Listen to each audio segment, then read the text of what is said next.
Crença. Livro Palavras de Vida Eterna, Espírito Emmanuel, Mediunidade de Chico Xavier, capítulo 137. Isolando a carta de Tiago. Tiago Maior, a única carta de Tiago. O capítulo 2, versículo 19. Crês que há um só Deus, e fazes bem, mas os demônios também o creem e estremecem.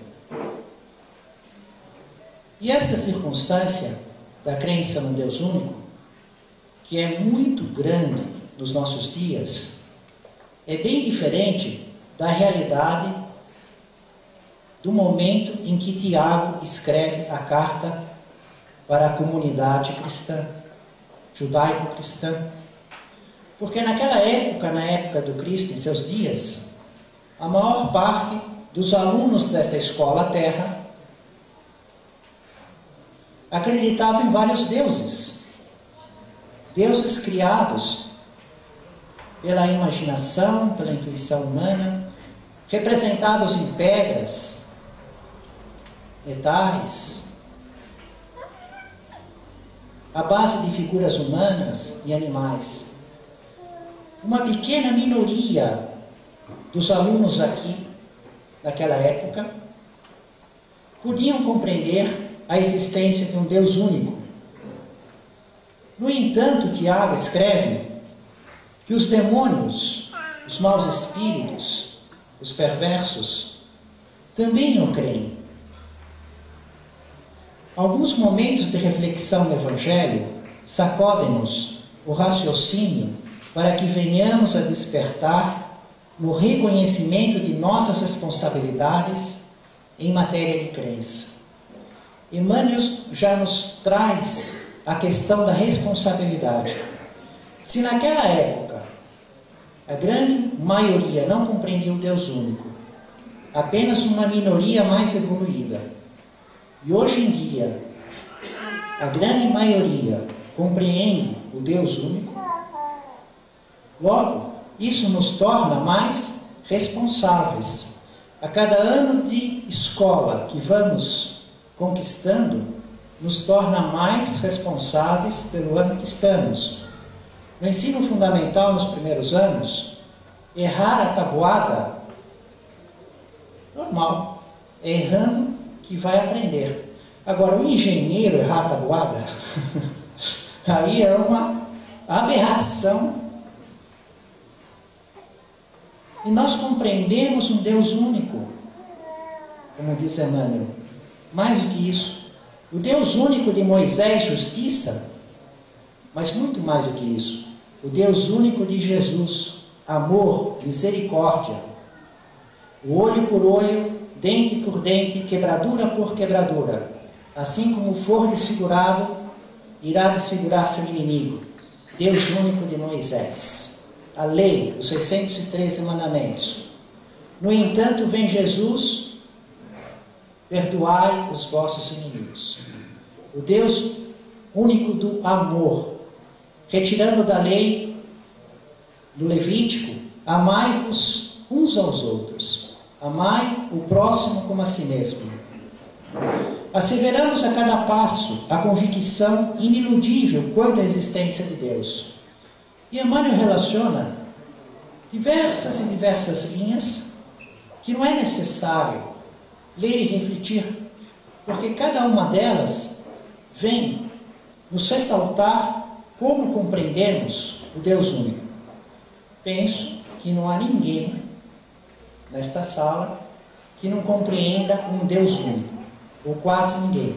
Já tive a experiência de estar diante do público, realizando uma palestra, e depois do atendimento fraterno, a pessoa diz: eu não acredito em Deus. Mas entrou, assistiu a palestra, tomou o passe, até gostou da palestra, pelo menos por educação, falou, foi legal, né?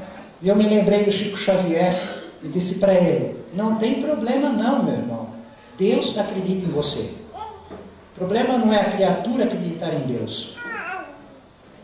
O problema é Deus acreditar na criatura. E Deus acredita em todos nós. Não para de trabalhar continuamente no universo, em todo o universo, para levar todos os seus filhos à conquista do seu destino, por mérito próprio, através das próprias experiências. E Emmanuel nos vem, então, depois de uma sequência de argumentos, comprovando o que fazemos para compreender o Deus único, dizer: entretanto, os espíritos perversos também sabem que Deus existe. Em nossas reuniões mediúnicas, entramos em contato com espíritos sofredores e, às vezes, espíritos perversos. E a grande questão não é saber se Deus existe. Quase que todos sabem que Deus existe. É verdade que uma grande parte não compreende a justiça divina e deseja realizar a justiça com as próprias mãos. Não compreende a misericórdia divina e imaginam que estão no sofrimento eterno. Não compreendem a logística divina, mas eles sabem que Deus existe. Uma pequena minoria contesta a existência de Deus. Então, crença por crença, há a crença nos planos superiores e há a crença nos planos inferiores. Os espíritos puros estão em contato face a face com Deus. Jesus, o único espírito puro que conhecemos aqui na Terra. Existe uma infinidade de outros. O Espírito Emmanuel nos diz que Jesus estava com um conjunto de espíritos puros próximo ao Sol, quando foi convidado por Deus para formar a massa orgânica da Terra e governá-la até o fim dos seus dias. A Terra teve um nascimento, tem uma vida e terá um fim. O planeta, a massa. Mas Jesus diz que estará conosco em espírito para sempre. A Terra vai passar. Muitos mundos vão se formar e vão deixar de existir. Nós, como espírito, sempre existiremos. E Jesus, como espírito puro, sempre estará conosco, até um dia que estaremos junto com Ele, em nosso destino, a família única. Ainda está muito longe. Não temos nem números para medir isto. Mas é uma certeza matemática. Meditemos nisso para considerar que, acima de tudo, importa saber o que estamos fazendo de nossa fé. Esta carta que Tiago escreve, que vamos estudar mais no fim, para fechar o raciocínio desta noite, ela vai ter uma passagem muito interessante que diz assim: mostra-me a tua fé sem obras, e eu te mostrarei a minha fé pelas minhas obras. Isso é muito belo, isso é magnífico. Mostra-me a tua fé sem obras. Fé sem obras é morta. A fé, a crença no Deus único, dos espíritos inferiores, dos espíritos perversos, é uma fé com obra no mal, de vingança, de crime organizado. Quando encarnados, estão aí entre os homens e não precisa dar exemplo nenhum, porque quase todo dia os vemos agindo através das notícias, ocupando os cargos, nas massas, nas multidões, nos governos, em todos os ambientes. E quando espíritos, na erraticidade, no intervalo entre as vidas, se organizam em crimes, influindo e dominando a humanidade, tanto a corpórea carnal, como escravizando e molestando os espíritos atrasados, ignorantes, perversos. Então a questão de ter fé não faz a diferença. O que faz a diferença é ter fé e boas obras. Que passagem do Evangelho nós tiramos um exemplo da fé e das obras? Uma certa parte nos encanta.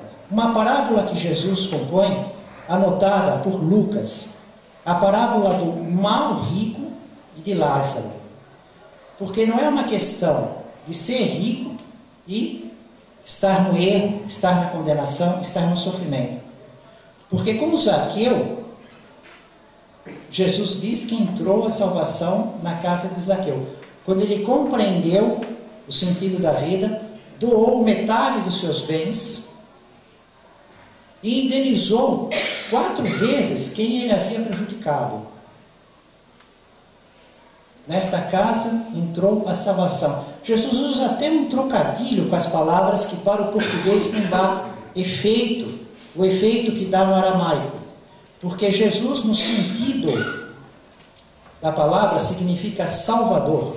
É como se alguém no nosso idioma em português se chamasse Salvador.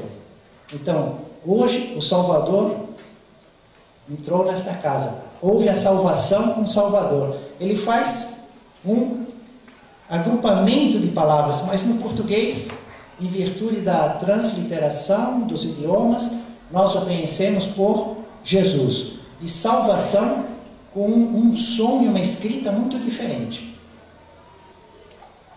Bom, mas a parábola do mau rico e Lázaro diz que havia um homem rico que se vestia de púrpura e linho fino.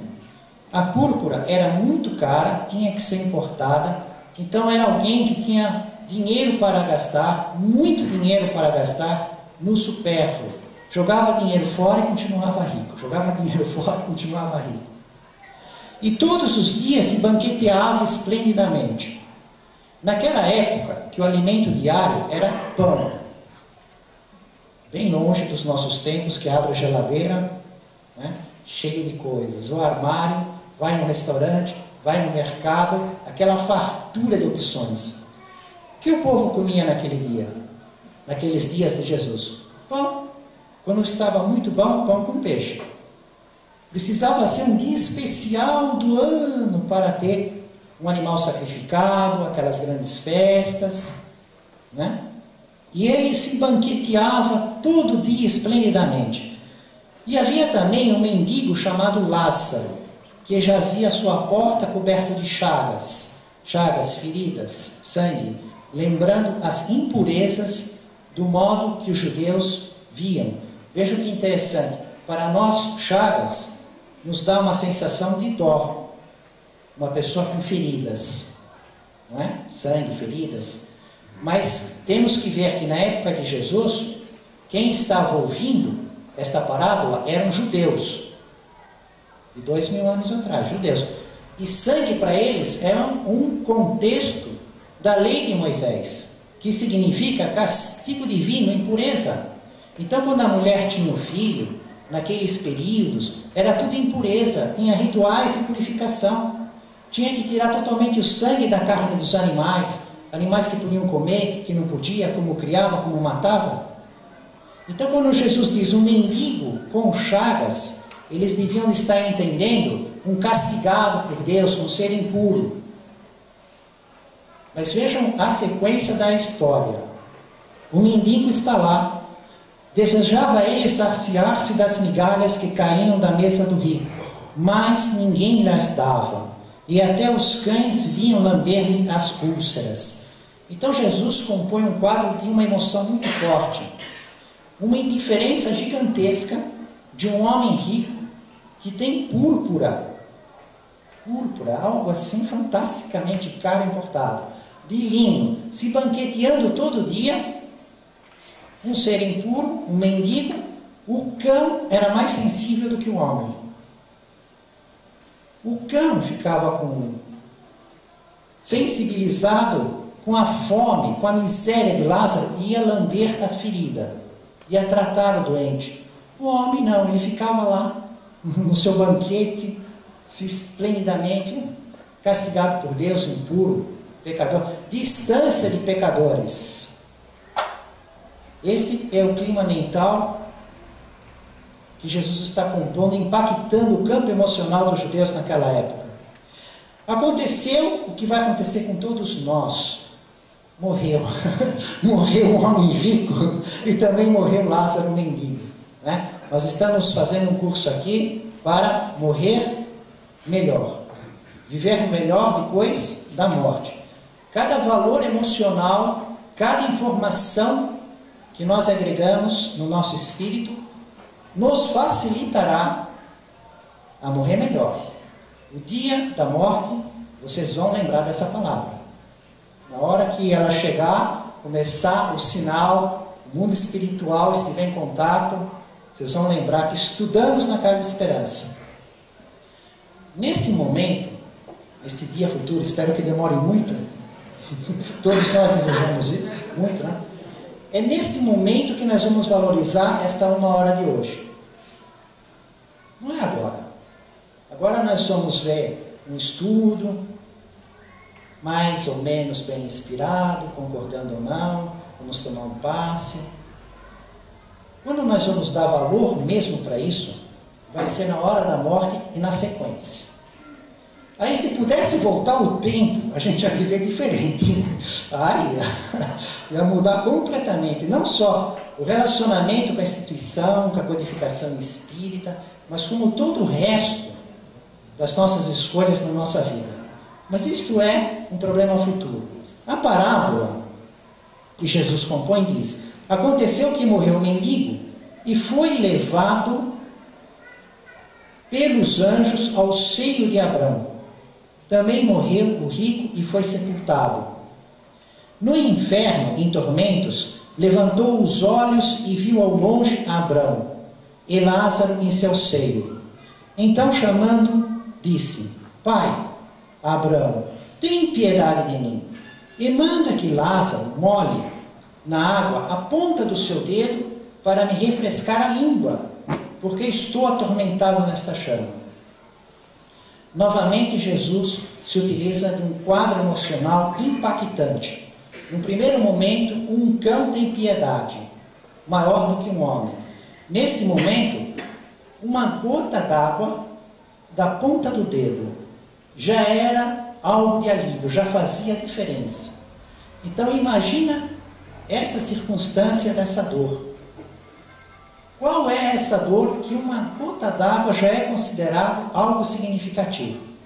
Observamos também que Jesus não ofusca a compreensão espiritual daqueles que o ouvem, porque sabemos, através da codificação espírita de Allan Kardec, principalmente o livro Céu e Inferno, a sequência da vida no mundo espiritual que o espírito André Luiz nos traz, a produção mediúnica de Chico Xavier, que o passamento, a separação do perispírito do corpo carnal e os ambientes do mundo espiritual, não é exatamente assim.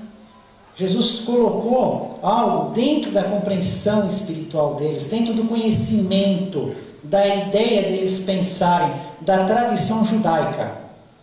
A tradição judaica dizia que aqueles que tivessem tido uma certa vida preocupados em obedecer os 613 mandamentos da lei de Deus, que fossem escolhidos e premiados, eles ficariam na vida futura com o pai do povo hebreu, Abraão, e os profetas juntos. Eles pensavam assim. Jesus então trabalha dentro do conhecimento deles. Outra questão, Jesus disse que os anjos haviam levado Lázaro ao seio de Abraão. E isso não é só uma poesia, é uma poesia para nós. Hoje falar assim, foi ao seio. Nós pensamos no seio materno, em algo carinhoso. Não é isso que Jesus está falando naquele tempo. O seio naquele tempo era em relação ao peito, em relação a um lugar.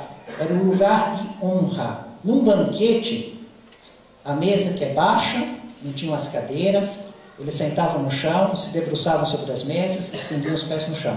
A posição no banquete tinha um significado extraordinário, notável. Então não era senta onde chegar, senta o primeiro aqui e o outro lá, não. A proximidade entre uma pessoa e outra significa o grau de confiança, a posição de honra. No próprio Evangelho, na última ceia do cenáculo, o que nós lemos na anotação do evangelista? Quem tinha, entre aspas, a condição de colocar a cabeça no peito de Jesus?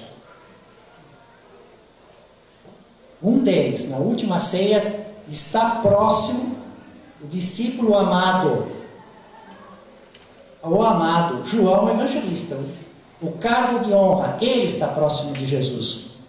Quando Jesus diz que vai ser traído, quem vai, quem não vai? Pedro disse para João. Ele está no lugar de honra. João cobre o peito de Jesus. Tem a condição de tampar o seio, de se aproximar no peito. Isso significa lugar de honra. Então Jesus está dizendo que Lázaro, um mendigo de chagas, que pela lei judaica do sangue, seria um castigado de Deus. Mas ele foi um bom mendigo. Ele não fez protesto, ele não fez a barreira de fogo, ele não pôs pneu, não queimou o caminho, não incendiou os ônibus, ele não fez nada disso. Ele sofreu lá a indiferença o tempo inteiro.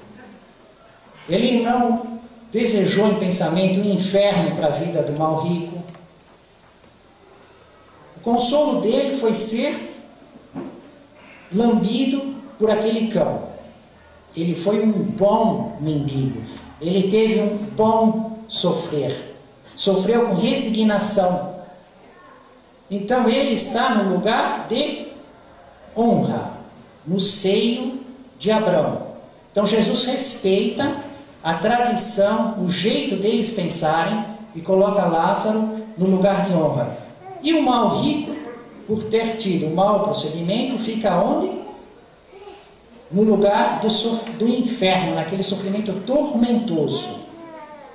Abraão responde para o mal rico: filho, lembra-te de que recebeu teus bens durante a vida, do mesmo modo que Lázaro recebeu sofrimentos. Agora, porém, aqui está ele consolado, e tu estás em tormentos. Além disso, há entre nós e vós um grande abismo, de tal forma que os que querem passar daqui para junto de vós não podem, nem os de lá passar para nós. Nessa parte, Jesus já prepara campo para o futuro, para o Consolador prometido, o que faz, com muitos detalhes, a produção mediúnica de Chico Xavier. E nós, que praticamos a reunião mediúnica ostensiva, lidamos com essa realidade em todas elas. Por quê? Porque tem os espíritos que são bons, que vão buscar no vale dos suicidas, dos vícios, de todas as atrocidades, os espíritos nas trevas, no umbral, trazem para cá, né? Então, não são vistos, chegam em sofrimento sem saber como vieram para cá, alguns não querendo, outros protestando. Há um abismo lado a lado. Lado a lado é um abismo enorme. Os graus de evolução são muito mais diversos do que toda a diversidade de flores e frutos que existem no planeta. Lembro de sexta-feira, os comentários de Emmanuel no livro Ceifa de Luz. Se pegarmos toda a variedade de flores e frutas com seus tipos, suas cores, seus tempos de ser, tudo que você puder imaginar, isso ainda é pouco em relação aos graus de evolução na hierarquia espiritual. Um abismo entre o mal e o bem, uma grande diferença. E aí, o mal rico disse para o pai Abraão: pai, eu te suplico, envia Lázaro até a casa de meu pai, onde tenho 5 irmãos, a fim de lhes atestar estas coisas, para que não venham eles a este lugar de tormento. O que faz o pai Abraão na composição da parábola de Jesus? Abraão responde: eles têm Moisés e os profetas, que os ouçam. O mal rico insistiu: não, pai Abraão, mas se alguém se levantar dentre os mortos e for procurá-los, eles se arrependerão. O que está escrito aí? Jesus compõe a parábola dizendo: alguém se levantar dentre os mortos, ou seja, o espírito for na casa dele fazer uma comunicação de espíritos com os homens. Jesus está falando numa comunicação mediúnica, numa composição de parábola. Morrer, deitar-se. Ressuscitar, levantar. O corpo espiritual, o perispírito. Levanta, vem o corpo espiritual, ressuscita. E vai à casa dele, que ele tem 5 irmãos, ele queria isso. Fale o que está acontecendo comigo e com Lázaro.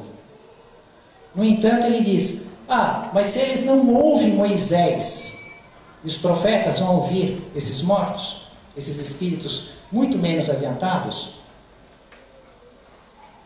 passando por nosso tempo, se não consegue compreender o que Allan Kardec coloca nos seus livros, se não consegue compreender o que Chico Xavier coloca em mais de 400 livros, com todo tipo de recurso, desde um livro simplesmente romanceado, que qualquer um compreende qualquer palavra, a um livro extraordinariamente científico, como Evolução em Dois Mundos, que é necessário ter um outro livro para estudar aquele, um elucidário, mais de 1000 termos científicos.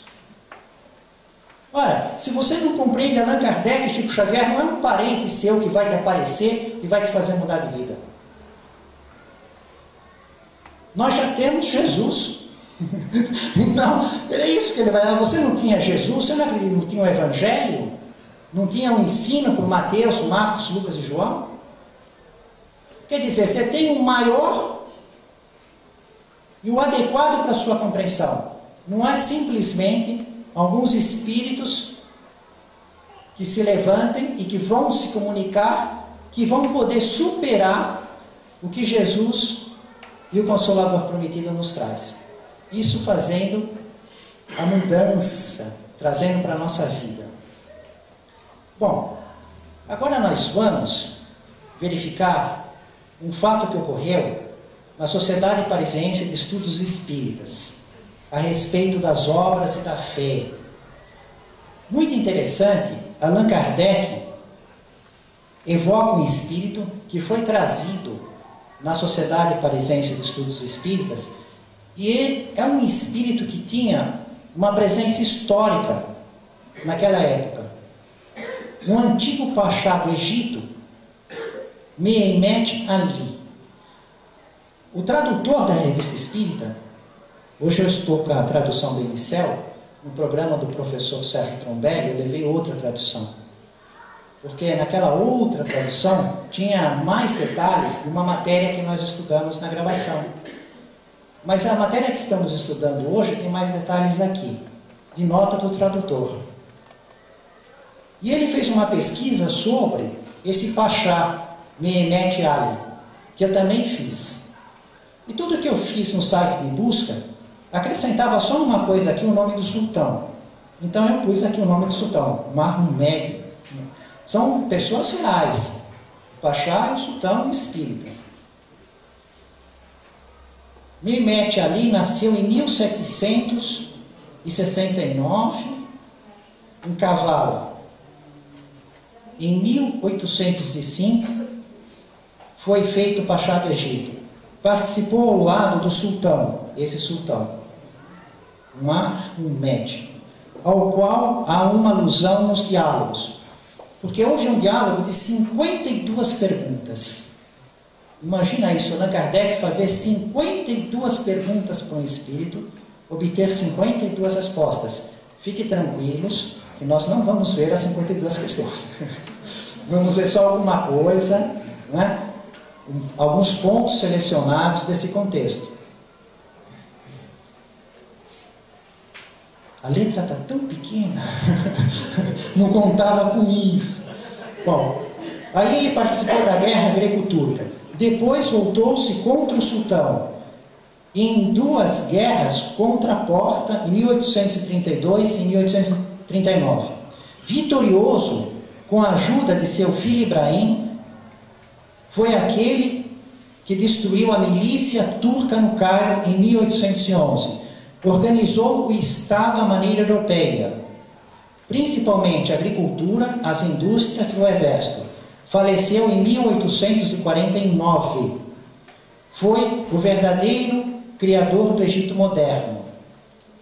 Bom, então dentro desse contexto, esse espírito praticamente contemporâneo com Allan Kardec, foi evocado na Sociedade Parisiense de Estudos Espíritas, compareceu com o desejo de instruir os participantes e se comunicou através da médium Hermance Dufault. Nós vamos estudar no futuro mais a produção mediúnica dessa menina.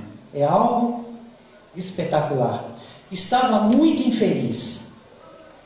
Imagina, né? Alguém que se compõe com alguém, faz guerra, atrai a pessoa, mata esse. Vai estar o quê no mundo espiritual? Embora a opinião pública, os feitos que ele fez em termos de reformas civis, de conquistas, profundamente infeliz. E Allan Kardec, na pergunta 14, diz: a opinião pública aprecia aquilo que fizeste pela civilização do Egito. Por isso vos coloca entre os grandes príncipes. Ficais satisfeitos com isso? Ele responde: que me importa? A opinião dos homens é o vento do deserto que levanta o pó. E essa realidade é muito séria. A nossa opinião a respeito das pessoas, o que as pessoas pensam de nós, não vai fazer diferença nenhuma depois da nossa morte em diante. Inclusive o que fizerem do corpo. Se fizerem um enterro suntuoso, um ouro, carro de bombeiro, todo o cerimonial não ajuda em absolutamente nada ao espírito. Se for enterrado como indigente, não atrapalha em nada. Tudo depende das nossas obras, não do que os homens pensam ou fazem da nossa pessoa ou do cadáver. Na pergunta 16, enquanto sois acusado de atos de grande crueldade, agora vos lamentais. Entretanto, sois acusados de atos de grande crueldade, agora vos lamentais? E ele diz: eu os espio, porque em suas guerras e suas conquistas houve muita crueldade. Como é que se ganha uma guerra? Né? E ele então estava sofrendo as consequências. Vedes aqueles a quem mandastes massacrar? Sim. Que sentimento experimentam eles a vosso respeito? Ódio e piedade. E esses detalhes são interessantes porque tem um ponto em comum com as nossas conferências. Quando observamos espíritos que durante suas vidas foram assassinos, mataram, de repente mataram ele. E vários deles reclamam disso, que eles estão diante das suas vítimas, do jeito que eles mataram as pessoas, do sangue, daquele sofrimento, e aquilo não sai da frente deles, se torna um inferno, um sofrimento enorme. Eles querem se ver livre disso. A verdade, aqueles cadáveres se decompuseram, as vítimas não estão no tempo na frente dele, é a memória no corpo espiritual. Tudo que nós fazemos fica no nosso corpo espiritual, registrado. Depois da morte, parece uma televisão que tem 200 canais e de repente fica parado em um, e você não consegue mudar. O espírito é constrangido a ficar diante das suas barbaridades continuamente, para aprender a não fazer coisas erradas. Então se torna um tormento ele ficar diante de quem ele maltratou, de quem ele judiou, de quem ele enganou, de quem ele feriu. Já dá para a gente imaginar, né, de acordo com os nossos procedimentos, quando fazemos as coisas infelizes, depois da morte, o que nós vamos estar vendo vai ser um inferno para nós. Por isso Jesus diz: se reconcilie com o teu inimigo enquanto estiver a caminho, porque ainda não chegou a morte, né? Então nós não estamos com esse problema. E o tempo de vida que temos é uma esperança. Vamos procurar as pessoas, as instituições e propor a nossa paz. E se a pessoa não quiser? Aí é o problema dela. Você não vai ser constrangido a ficar diante quando o outro não quis o acerto. Você compôs a sua parte no acerto. O seu perdão, a sua reconsideração, a mudança de atitude. Porque tem coisas que já passaram materialmente. E não é possível voltar atrás e mudar aquela matéria. Mas é possível agora ter um novo conceito sobre esse passado, orar por ele e fazer bem de modo geral, universal, buscando se recompor, se reconciliar com as leis de Deus. E isso conta para que não venhamos a sofrer essas circunstâncias. Então isso que eu falo são dos espíritos que não se arrependem, que acham que fizeram corretamente, que tinha que fazer mesmo, que estava tudo certo, que fariam de novo, que fariam até mais. Aqueles que são tocados pelo arrependimento, pelo remorso, pela compreensão do erro e passam a ter uma outra postura, então eles não são constrangidos a passar por essa circunstância. Só que esse espírito, apesar de estar na Sociedade Parisiense de Estudos Espíritas, o Mehmet Ali, né, ele diz que ele está vendo o sultão, aquele que ele se compôs e depois ficou inimigo, aqueles que ele massacrou. Mas ele diz que ele ainda tem um grande sentimento de aversão pelo sultão. Então, ele está fazendo algo de bom, está na Sociedade Parisiense de Estudos Espíritas, está em sofrimento, e mesmo sofrendo está lá, está falando a verdade que ele conhece, está auxiliando a Allan Kardec a compreender a vida no mundo espiritual, está auxiliando a nós, hoje, aqui e agora, e aos amigos da internet, com a publicação, a compreender um pouco da vida no mundo espiritual. No entanto, esta parte ele ainda não conseguiu vencer. Ele ainda sente aversão pelo sultão. Ele ainda sente aversão. E aquilo constrange o sofrimento. E ele sabe a causa. Mas, de certo modo, essa também é a nossa condição. Quantas coisas nós sabemos que está errado e que a gente não consegue se livrar desse erro na nossa vida, né? Luta com aquilo. É uma luta interior enorme para ver se diminui, se espaça, se vê incapaz de vencer aquela mazela moral que ainda vive em nós. E por que ódio e piedade?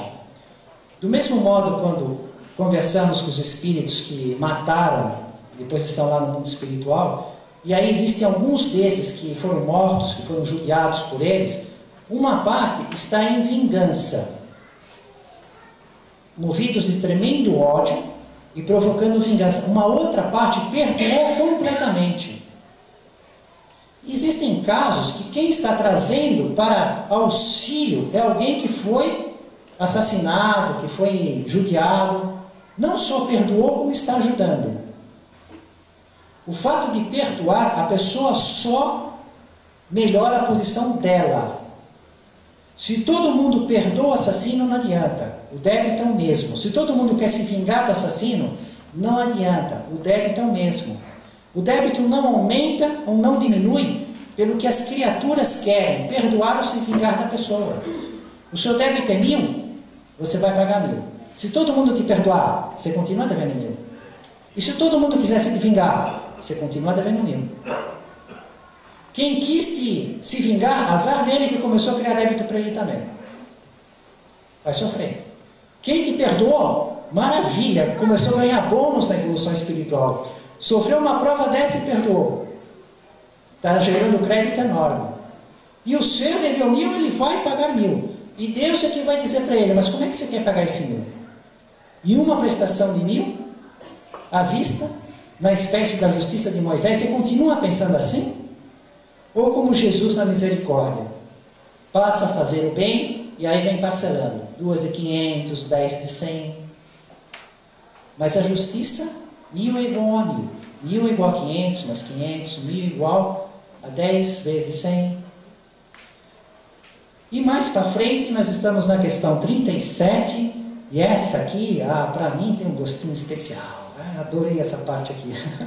Essa parte das perguntas. Ele foi na antiguidade, no Egito, e não viveu só aquela vida de Mehmet Ali. Ele, no Egito, no tempo dos faraós, ele teve 3 vidas. Isso está ao longo das 52 questões. 3 vidas. Uma vida ele foi sacerdote, uma vida mendigo e outra vida príncipe.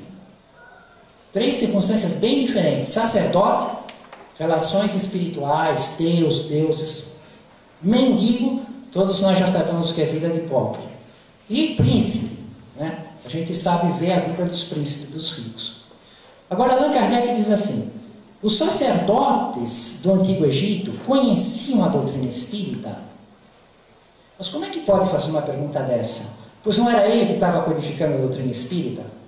Pois não estamos no ano de 1858, só tem o Livro dos Espíritos com 501 questões. Porque o Livro dos Espíritos, com 1019, é no ano de 1860. Aliás, quando recolhe toda a matéria do Jornal de Estudos Psicológicos, a Revista Espírita. Quase 3 anos de contínuos trabalhos para aumentar o conteúdo das perguntas e respostas. Então não tinha o Livro dos Espíritos com 1019 questões, não tinha o Livro dos Médiuns, o Evangelho segundo o Espiritismo, o Céu e o Inferno, a Gênese. Tinha poucos números. Como ele pode perguntar se conhece a doutrina espírita?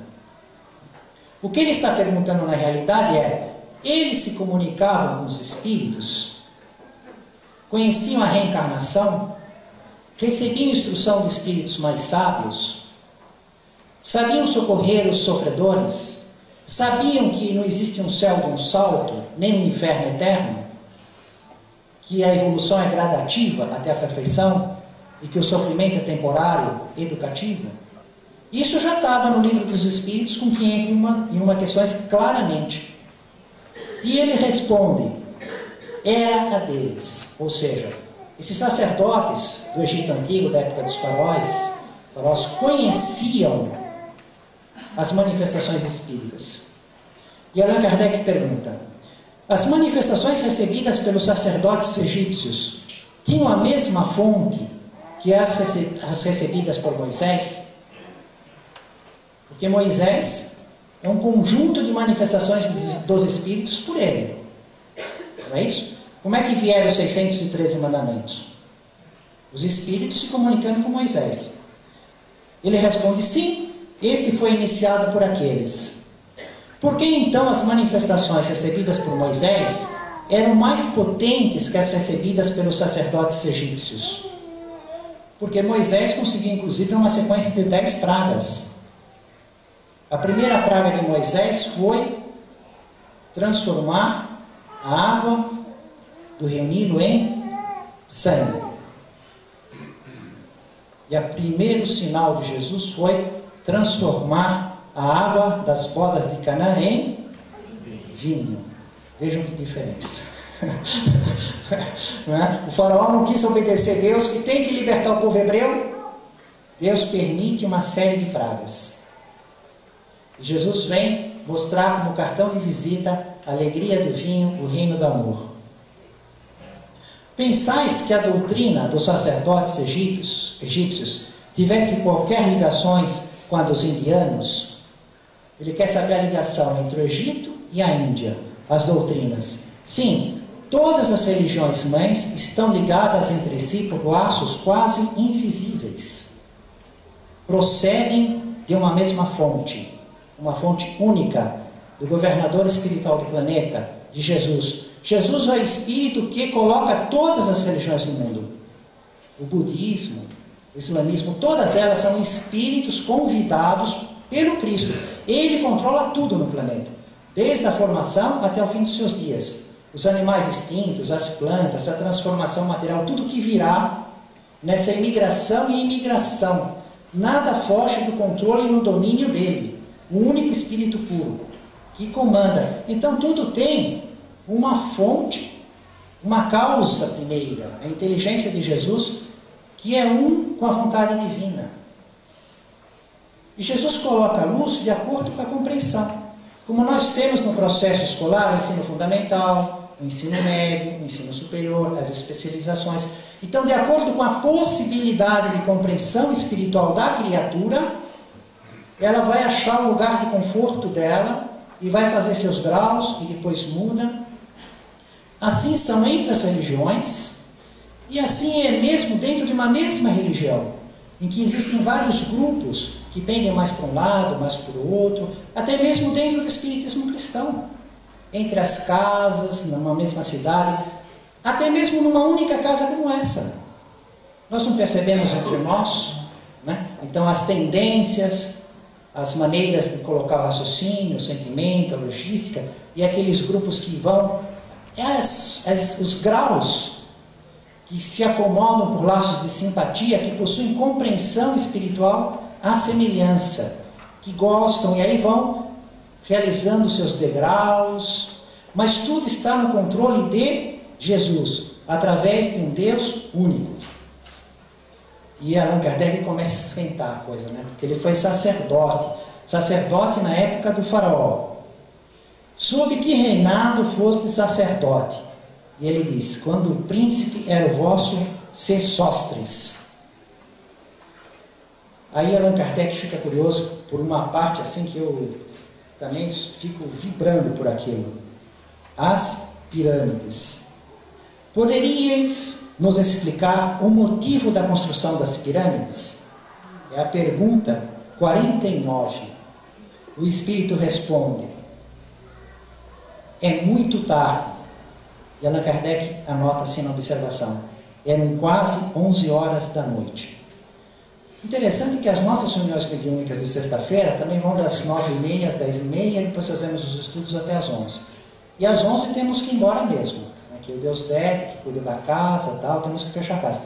E aí tem um momento que a gente quer fazer pergunta, quer falar, quer isso, quer aquilo, mas não dá, tem que ir embora, né?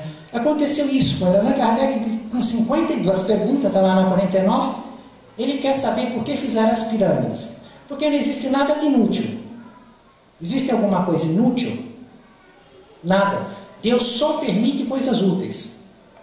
Mesmo quando para nós uma aberração do mal, bomba atômica, ataque terrorista, mas Deus só permite coisas úteis. Mesmo para aquele que está fazendo mal, alguma utilidade tem no processo evolutivo das criaturas envolvidas. Não é assim? Então ele viu as pirâmides, aquelas pedras gigantescas, com um peso gigantesco, colocadas em posições. Como é que os homens naquela época podiam fazer aquilo que a tecnologia atual não consegue explicar? Com os recursos que eles tinham naquela época, terem dados que hoje nós, com instrumentação, com as informações acadêmicas, e não conseguimos explicar. E qual o motivo disso? Por que então fazer as pirâmides? E o Espírito, que foi sacerdote, naquele tempo, junto com os faraós, participou, disse não, está muito tarde. E Allan Kardec insiste. Não vos faremos nenhuma pergunta mais, só essa. Pedimos que tenhais a bondade de responder. Ele insiste com tudo. Mas o Espírito diz, não, é muito tarde. E esta pergunta traria muitas outras. É evidente, né? Se com pergunta muito menos impactante, Allan Kardec já foi a 50, imagina com uma pergunta que ia falar sobre o motivo das pirâmides, né? Nossa, aí é que não ia parar nunca mais. Então, Allan Kardec insiste, mas ele não responde, diz que é muito tarde, e Allan Kardec não tem como obrigá-lo a responder, mas tenta envolvê-lo num compromisso futuro. E diz assim, poderíamos fazer o favor de responder em outra ocasião? O Espírito responde, não me comprometo. E a realidade é que o Espírito não se comprometeu no ano de 1858 e ninguém respondeu. Allan Kardec foi até o fim da sua codificação espírita, sem responder. No entanto, olha o detalhe, o que é a sincronia entre a pesquisa de Allan Kardec e a produção mediúnica de Chico Xavier. Na produção mediúnica de Chico Xavier, vem responder o que Allan Kardec perguntou e não tinha resposta. Por que fizeram as pirâmides? Por que Jesus queria que fosse feito? Qual era esse pensamento? Inclusive eu estou aqui com os ingressos que eu comprei lá no Egito, para entrar no Museu do Egito, as múmias, né? Eu sempre deixo aqui junto com o livro que trata desse assunto. Embora para ver as pirâmides, você não paga ingresso. O difícil é você sair com a roupa que você foi. Eles veem que aquela coisa de regalo, a Paula Zampi teve um sufoco. Encosta uma coisa, não é regalo. Aí tira uma máquina fotográfica, tira essas coisas. Aqui, regalo é de graça. Aí te põe uma coisa e quer outra. Né? E aquele povo lá, experimenta o camelo. O camelo passa por trás, o cara bate uma foto, o negócio vai chegar lá, o camelo come, o camelo bebe, ele quer te tirar tudo que você não, mas eu não estou passando aqui, o camelo está lá, pronto. O Egito é complicado, né? Apesar que foi tudo em paz, todo mundo está aqui, não aconteceu nada com ninguém, é maravilhoso. Bom, então, a produção mediúnica de Chico Xavier, nesse livro importantíssimo, é tão pequeno que é preciosíssimo, A Caminho da Luz. porque ele vem explicar, o Espírito Emmanuel explica, como que o planeta foi dirigido até hoje, até a época da reencarnação de Allan Kardec. E por que fez as pirâmides? Aí ele explica aqui, tinha duas finalidades. A primeira finalidade é que dentro das pirâmides eles faziam reunião mediúnica como nós fazemos na Câmara. Então elas eram preparadas adequadamente, entravam em contato com os espíritos superiores, recebiam instrução, curavam, recebiam todas as circunstâncias que eles não tinham local adequado. E a segunda era para o futuro, para os séculos e milênios futuros, à medida que a humanidade fosse progredindo, conquistaria um conhecimento tecnológico, acadêmico maior e começaria a fazer perguntas. Ia começar a olhar as pirâmides e falar, mas o que é isso? Mas como é que fez isso? Mas é aquele outro. E com mais instrumentação, mais pergunta. E iam chegar à conclusão que houve no passado uma civilização muito mais inteligente do que a nossa agora, que esteve aqui no passado. Que evidentemente foi embora para onde veio, porque vai para o Egito como está. Vieram, fizeram algo que nós não sabemos fazer, fizeram as múmias com os raios solares. Nós só sabemos passar o UVA ou o UVB para não queimar na praia. Vai fazer uma múmia. Corpos com 3.000 anos, que Moisés ficou face a face, você fica lá no Museu do Cairo, face a face com o corpo do faraó. Então Jesus ia deixar para a humanidade futura os vários graus evolutivos, os vários mundos, a mais variedade de graus evolutivos do que as flores e as frutas desse planeta. Eles não tiveram comportamento adequado, vieram com toda aquela tecnologia aqui na Terra. Se recuperaram moralmente, aprenderam a nascer num corpo e não matar o outro. Aqueles que conquistaram essa posição voltaram. E o próprio livro vai nos dizer que é a nossa atual nota de corte, né? Temos 1000 anos de prazo para aprender a não matar o próximo. E a vida continua do ano 3000 em diante. Mas iniciamos o estudo da noite, de crença, com a carta de Tiago, a única carta de Tiago maior, em que ele fala a fé sem obras. E logo em seguida, ele faz um comentário interessante sobre a língua. E ele fala que a língua, ele vê a boca do cavalo. A boca do cavalo tem a língua, tem os dentes, você põe um aparelho e você controla o cavalo por aquilo. Prega o cavalo, solta o cavalo, faz o cavalo virar. E é tão pequenina, né? Uma língua do cavalo é a boca. E aí ele vem comparando coisas que são pequenas, mas você controla tudo. Hoje, nos nossos dias, nós temos o controle remoto, que é um botãozinho, muda canal de televisão, né? Telefona para os outros países, o automóvel, um volante, um freio, um acelerador, né? Coisas pequenas, uma carreta, um navio, são coisas enormes controladas por pequenas peças. E ele fala sobre o controle da língua, o espírito, o corpo, e aí lá tem a língua. A língua fala o que pensa, não fala o que deve, fala o que não deve. Mas quando ele vai escrever essa carta, a revelação mediúnica de Chico Xavier nos traz uma interessante informação. Por que ele escreveu essa carta sobre a língua? Que condições emocionais ele se encontrava? Isso está fundamentado no livro, no Roteiro de Jesus, o capítulo 58, e Pontos e Contos, o capítulo 35. Nas palavras do caminho. Estava Tiago Maior, Matias, em Betânia. Tiago Maior, naquela época, ficou trabalhando na Casa do Caminho em Jerusalém, com Pedro e João, naquela obra de estudo do Evangelho e na obra de caridade. Porém, neste dia, ele foi para Betânia, onde moravam Marta, Maria e Lázaro. Foi de Jerusalém, da Casa do Caminho, foi para Betânia. Estava lá. E ele foi com Matias. Matias é aquele que substituiu Judas no colégio dos 12 apóstolos. Porque logo depois da crucificação de Jesus, Pedro constatou que Judas se suicidou. Só que a letra dizia, muito antes, que ia ocorrer isso. E que tinha que ser substituído. Então Pedro trata de substituir. Escolhe 500 pessoas que seguiam Jesus acompanhando seus estudos, desde a Galiléia. E entre os 500 escolhe 2, entre esses 2 ele faz uma prece, se comunica com os espíritos e faz um sorteio. E o sorteado é Matias. Então Matias entra no colégio dos 12 substituindo Judas. E aí o que acontece? Tiago Maior está com Matias, que substituiu Judas, em Betânia, e ele olha um pomar, e aí ele se lembra de Judas, porque ele está justamente com quem substituiu Judas. E vê um pomar, e ele fica pensando, poxa, mas esse lugar aqui me lembrou aquele lugar no jardim do Getsemane, onde Jesus foi traído, onde Judas chegou com todos aqueles soldados, com aquele beijo para mostrar Jesus, e Jesus foi preso.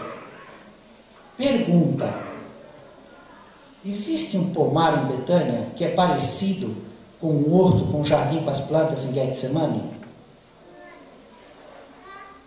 É o que ele escreve. A casa do caminho em Jerusalém é muito diferente do lugar de Jerusalém, aquelas pedras, aquelas morras, muito diferente. E Betânia e Getsemane? Ele diz que o horto onde Jesus foi preso, no Monte das Oliveiras, em Getsemane, tinha umas plantas, uns lugares que lembra. Em Betânia, você olha um lugar, lembra o outro, olha o outro, lembra um. Isso está na produção mediúnica de Chico Xavier, que não saiu de Pedro Leopoldo. Você é capaz de entrar num site e buscar achar essa informação hoje? Quando eu estive lá, eu vi isso. Eu tinha lido o livro, conheci as histórias, né? Psicografias, né? O livro chama Pontos e Pontos, mas ele diz que são baseados nos fatos. Eu me lembro que eu comprei um suco enorme, maravilhoso de Romã. E como as mulheres demoram muito para fazer compra, ficaram nas lojas, o tempo do ônibus era enorme, e está lá o túmulo de Lázaro, o lugar que foi Lázaro sepultado, né? Se construiu lá em volta às igrejas, venerando a passagem de Maria, da casa de Maria e de Marta, está lá a igreja que venera a passagem, e está o lugar que eles veneram como túmulo de Lázaro. E como havia muito tempo, eu fui andar por lá, né? Eu fui lá nesses pomares. Por sinal, numa certa área, achei um camelo maravilhoso, um só, preço certo, porque em Israel é outra conversa. Lá é gente fina, trata o preço, ele recebe aquilo, o camelo é bonzinho, não acontece nenhum acréscimo, é outra conversa do que andar num camelo no Egito. Mas a realidade é impactante, porque realmente essas árvores, essa natureza em Betânia, e aquela do Getsemane, se você vendar os olhos e pôr num lugar ou pôr no outro, você não sabe onde você está. Lembra muito mesmo. Então a produção mediúnica de Chico Xavier está absolutamente correta. Tendo que fazer uma conferência dessa, mesmo 2000 anos depois. Embora houve posses diferentes, destruições, mas de modo geral a parte da natureza está lá. Então, o Tiago Maior fica conversando com Matias e fica lembrando de Judas e falando assim: aquele traidor, diabólico, caviloso, hediondo, infame, satânico. Não precisa explicar o porquê, né? Recordando a traição de Judas. Eventualmente, eles lembravam o que Pedro e João falavam. Mas Judas não sabia que eles iam prender Jesus e matá-lo, que iam crucificá-lo. Judas, quando percebeu que foi enganado, ele queria uma revolução. Ele foi até Caifás, o sumo sacerdote, ele ficou de joelhos, ele chorou, ele jogou as moedas. No entanto, Tiago Maior e Matias ficavam indiferentes. Não, isso é coisa de coração mole, nada disso. Ele era mesmo, está no inferno, nas trevas, e que sofre. Pensamos até que todas aquelas zombarias, aquele escárnio que houveram na cruz com Jesus, eles têm algo a ver com isso. O pensamento, o sentimento dele estava assim, né? Imagina a linguinha trabalhando. Não, o que vem no coração. Aí de repente eles olham longe e observam uma luminosidade e lembram daqueles dois no caminho de Emaús, que viram Jesus com uma forma diferente. E quando se aproxima mais, é Jesus em corpo espiritual. Jesus se aproxima, para e fica olhando para eles. Eles ficam, né, diante de Jesus, diante do Mestre, e pedem para serem abençoados. Mestre, nos abençoe. E Jesus estende na mão direita, mas não fala uma palavra, em sinal de bênção, e recolhe a mão direita e fica olhando. E eles falam assim: Mestre, devemos aguardar as vossas instruções lá na casa do caminho em Jerusalém? Jesus diz para eles: não, eu estou indo de missão e auxílio a Judas. E se retira. E eles, diante daquela emoção fortíssima de ter visto o Espírito de Jesus, eles falando aquilo que falavam de Judas, e Jesus dizendo que estava indo em auxílio, em assistência fraterna e compaixão para auxiliar Judas, Tiago vai de Betânia para Jerusalém, na casa do caminho, e escreve essa questão da fé, das obras e a caridade da língua. Família espiritual de Jesus, no caminho do reino dos céus, em nome do Mestre Jesus, louvado seja Deus.